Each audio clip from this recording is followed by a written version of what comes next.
অসমৰ ৰাজধানী দিছপুৰৰ কাষৰ সৰু এখন শান্ত গাঁও, কিন্তু শান্তিৰ আৱৰণৰ পিছফালে লুকাই আছে এক ভয়ংকৰ হত্যা কাহিনী।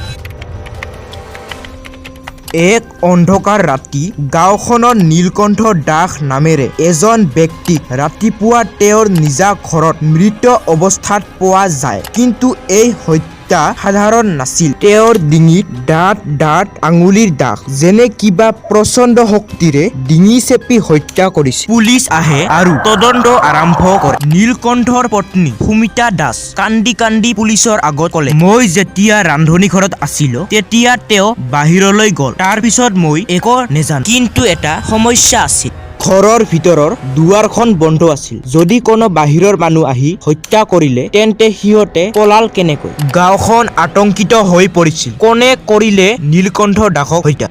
প্ৰথম সন্দেহ গাঁৱৰ অজয় বৰুৱা। কেনেকৈনো সন্দেহ নহ'ব? দুয়োৰে মাজত ভূমিৰ বিবাদ আছিল। কেইদিনমান আগতে নিৰ্জন ঠাইত উভয়ে কঠিন তৰ্ক বিতৰ্কত লিপ্ত হৈছিল। গতিকে অজয় বৰুৱা পুলিচে জেৰা কৰিবলৈ ধৰিল। কিন্তু তদন্তে আনিলে এক বিশ্বাস কৰিব নোৱাৰা তথ্য।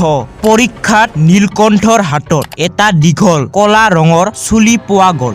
আৰু সেই ৰাতি সুমিতাৰ কাপোৰত তেজৰ দাগ আছিল। অৱশেষত গোপনে এটা গোপন কেমেৰাত ভয়ংকৰ সত্য ধৰা পৰিল। সুমিতা তেওঁৰ প্ৰেমিক মনোজৰ সৈতে মিলি নিজৰ স্বামীক হত্যা কৰিছিল।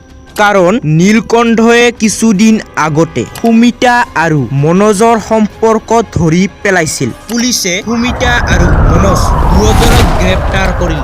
বন্ধুসকল, এই ঘটনাটো ভয়ংকৰ আছিল ঠিকেই, কিন্তু এনে হত্যাকাণ্ড সঁচাকৈয়ে শেষ হয়নে? আপোনাৰ মতামত কমেণ্টত জনাব। ভিডিঅ'টো ভাল লাগিলে লাইক, শ্বেয়াৰ আৰু ছাবস্ক্ৰাইব কৰিবলৈ নাপাহৰিব।